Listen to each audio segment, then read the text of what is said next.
வணக்கம். வரக்கூடிய பொங்கல் பண்டிகையானது மகளிர் உரிமை தொகை வாங்கிட்டு இருக்க ஒவ்வொருத்தருக்கும் மிகப்பெரிய டபுள் ஜாக்பாட்டா அமைய போகுது. அதாவது நம்மளுடைய தமிழக அரசு சார்பாக பொங்கல் பண்டிகையின் போது ரூ. 1000 ரேஷன் கடை மூலமா ஒவ்வொரு ரேஷன் அட்டைதாரர்களுக்கும் வழங்கப்படுறது வழக்கம். இதனால மகளிர் உரிமை தொகை வாங்கிட்டு இருக்க மகளிர் இந்த ஜனவரி மாதத்துல மட்டும் ரூ. 2000 வாங்குவாங்க அப்படின்னு எதிர்பார்க்கப்படுது. அதாவது பொங்கல் பண்டிகையின் போது அரசு தரப்பிலிருந்து ரூ. 1000 ரேஷன் அட்டைதாரர்களுக்கு தர வாய்ப்புகள் அதிகம். அந்த வகையில் இந்த ஆண்டு பொங்கல் பண்டிகை பெண்களுக்கு கொண்டாட்டம் மிகுந்த பண்டிகையாக அமைய போகுது அப்படிங்கிறதுல எந்த ஒரு சந்தேகமும் இல்லை.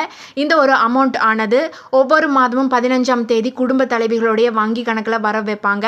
கடந்த வருஷம் பார்த்துட்டிங்கன்னா பொங்கல் பண்டிகையை முன்னிட்டு 15ஆம் தேதி பொங்கல் பண்டிகை அப்படிங்கிறதுனால முன்னதாகவே குடும்ப தலைவிகளுடைய வங்கி கணக்கில் ரூ. 1000 பணம் வர வச்சு கொடுத்தாங்க. இப்பவும் அதையே ஃபாலோ பண்ணுவாங்க அப்படின்னு எதிர்பார்க்கப்படுது. நன்றி.